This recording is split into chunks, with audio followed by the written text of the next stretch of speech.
జూబ్లీహిల్స్ ఉప ఎన్నిక పోలింగ్ ఉదయం 7 గంటల నుంచి కొనసాగుతోంది. ప్రస్తుతం నెమ్మదిగా సాగుతోంది. మొదటి 2 గంటల్లో 10% పోలింగ్ మాత్రమే నమోదైంది. పలువురు సెలబ్రిటీలు, నేతలు వచ్చి తమ ఓటు హక్కును వినియోగించుకుంటున్నారు. ఇక తాజాగా బీఆర్ఎస్ ఎమ్మెల్యే అభ్యర్థి మాగంటి సునీతను పోలీసులు అడ్డుకున్నారు. దీంతో ఆమె పోలీసుల తీరుపై ఆగ్రహం వ్యక్తం చేశారు. సునీత పోలింగ్ కేంద్రాల వద్దకు వెళుతూ పరిశీలిస్తుండగా ఆమెను అడ్డుకుని వెనక్కి పంపే ప్రయత్నం చేశారు. ఎమ్మెల్యే అభ్యర్థి అయితే ఏంటని పోలీసు అధికారి ప్రశ్నించగా అలా అనొద్దు అంటూ సునీత మండిపడ్డారు. సింపుల్గా తీసిపాడేద్దని అన్నారు. అనంతరం మాగంటి సునీత మీడియాతో మాట్లాడారు. తమ కార్యకర్తలను పోలీసులు బెదిరిస్తున్నారని అన్నారు.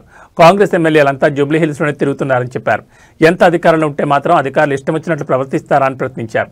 ఓటింగ్ ఎలాగైనా డిస్టర్బ్ చేయాలని చూస్తున్నారని, గొడవలు చేయాలని చూస్తున్నారని అన్నారు. ఈ కార్యక్రమంలో పోలీసులు, బీఆర్ఎస్ కార్యకర్తల మధ్య వాదన జరిగింది. అక్కడక్కడ చిన్న చిన్న ఘటనల మినహా పోలింగ్ ప్రశాంతంగా కొనసాగుతోంది.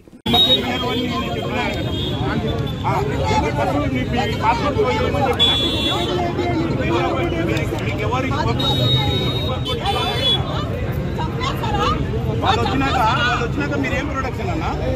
వాళ్ళు వస్తున్నారు పైకి, మీరేం ప్రొడక్షన్? ఎందుకు ఎవరిని ఎందుకు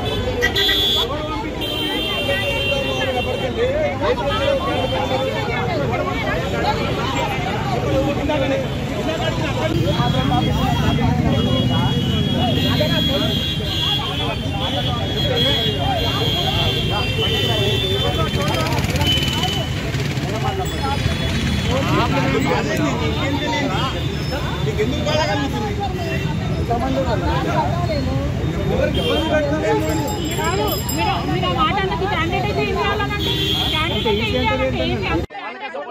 ఎక్కడ సీఏ కూడా వాళ్ళకే సపోర్ట్ చేస్తున్నాడు.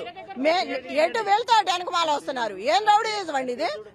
ఇట్లాగైనా చేసేది అంటే అంత భయపడుతున్నారా? ఏదైతే చూసుకుంటే ఒక కాదండి, మీరు చూసారు ఇప్పుడు వీడియోలు తీసుకుంటున్నారు అందరు. మొత్తం అవసరం ఆ వీడియోలు తీసుకోవడం ఏంటి? పోలీసులు ఏంటి మా వీడియోలు తీసుకొని ఎక్కడ పంపిస్తారు? ఎవరికి పంపిస్తారు? ఎవరు ఏంటి? తీసేయండి, చూపించండి, తీసేయి. దాంట్లో తీసుకో, ఫోన్ తీసుకో.